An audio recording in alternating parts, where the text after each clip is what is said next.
Good morning! Kinaumagahan na nga mga mamshibels nung in-upload ko yung video na mayroon nga akong nararamdaman. Hindi pa rin nga ako okay pero kailangan ko nang bumangon kasi mayroong pasok ngayon. At pagkagising ko nga nagising na rin itong si Kurtnell kaya sabi ko sa kanya ay kunan niya nga ako ng video.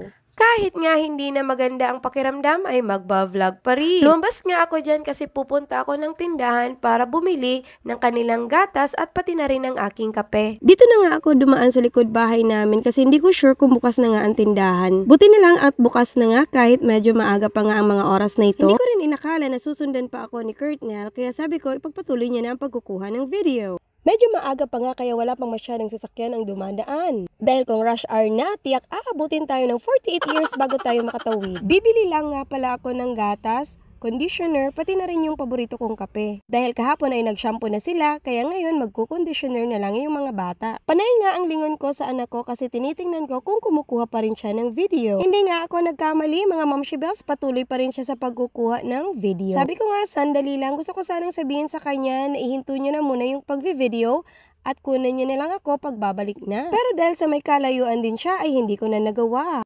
Kaya hinayaan ko na lang siyang ipagpatuloy yung kanyang pag-video. Medyo natagalan pa nga kami ng pag-compute kung magkanong lahat ang aking binili. Kaya tuloy, humaba ng humaba itong videong to. Kanina nga nang umalis ako ng bahay ay tulog pa yung dalawa, si Kuya Chanel, pati na rin si Buligid. At sa wakas natapos rin yung pamimili ko mga mamshibels, kala mo naman ang dami kong binili. At again, madali lang naman ako nakabalik dahil wala pang masyadong mga sasakyan. Ayan na nga, bumili ako ng asukal pati na rin yung Burr Brand na iniinom nila tuwing umaga. At ayan, medyo inaantok pa nga ang mamshibels nyo dahil talaga kagabi hindi ako masyadong nakatulog. Pero no choice nga tayo, kailangan nating bumangon. Pagdating nga namin sa bahay ay diretso na akong nagtimpla ng mga gatas na kanilang iniinom. Pati na rin yung kape ni Kuya Chanel ay tinimpla ko na rin. Habang nagtitimpla nga ako ng gatas ay nanonood pa ng TV si Kurtnell. Habang si Buligid naman ay natutulog pa rin. Napakahirap nga talagang gisingin ni Marknell kahit na ang aga niya kung matulog tuwing gabi. Kahit ilang ulit na akong pabalik-balik sa aming kwarto ay hindi pa rin magising ang batang ito. Pero pag nauubos na talaga ang pasensya ko at hindi ko na mapigilan yung sarili ko ay nakakatikim na siya. Tamang pampagising lang naman mga mamshi. Kasi naman kung hindi ko gagawin yon ay tiyak bago man ako mag-umpisa ng aking pag-tutor ay wala na akong boses.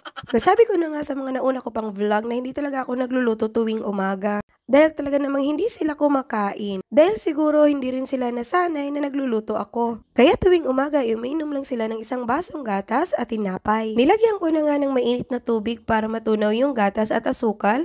Pati na rin itong kape ni Kuya Chanel ay tinimpla ko na. At pag ready na, saka na naman ako babalik sa kwarto para gisingin si Buligid. Siya nga pala mga mamshibels, pagpasensya nyo na naman itong aking boses. Dahil sa bukod sa paos na paos ako, ay talaga namang sinisipon pa. Yung ibang mini vlog ko nga ay hindi ko na bino-voice over kasi nga ang pangit ng boses natin ngayon. O siya, hanggang dito na lang muli itong ating mini vlog. Sana maging okay na tayo soon. Maraming salamat sa panonood. Yun lang.